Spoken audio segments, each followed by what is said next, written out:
So yun guys, may dumating tayong parcel. At itong parcel na to is in-order ko to para sa motor.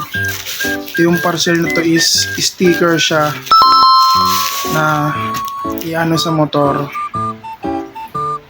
Uy! May libreng sticker oh. May libre silang sticker. Hindi ko alam kung sticker to. Okay, sticker nga. RA Decals motor parts. RH Decal Motor Parts. Ayan. Shout out sa RH Motor Decals RA Decals Motor Parts. Ayan, shout out sa inyo. Ayan, salamat sa palibreng sticker. At ito naman, itong pinakabuo na to, ito po yung sticker para sa motor, sa may gilid ng motor.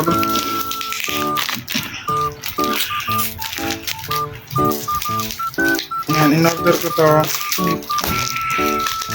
Karating lang niya.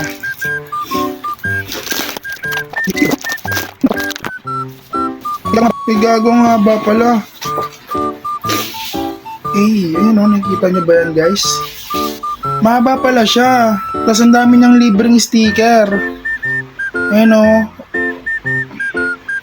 Grabe. Solid gumawa ang RA Decals Motor Parts. Yan, shoutout sa RA Motor Decals Parts. Ayan o. Solid. Sa motor natin yun o. Rusi Hayabusa. Yan o. Rusi Hayabusa. Solid. Yun lang.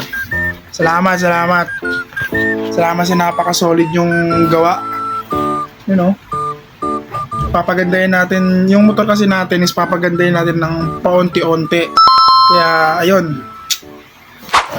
So yun guys, muli na naman tayo nagbabalik at update lang sa ating motor. Ayan, naidikit na natin lahat ng sticker na dumating kanina. At medyo natagalan din, may higit isang oras din. So kung saan ko na lang nilagay yung mga ibang part. And yun, alam ko na rin kung anong ipapanga natin sa motor natin. Malalaman nyo kung anong ipapanga natin sa motor natin. So tara, papakita ko na sa inyo. Montage, pasok!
Discard.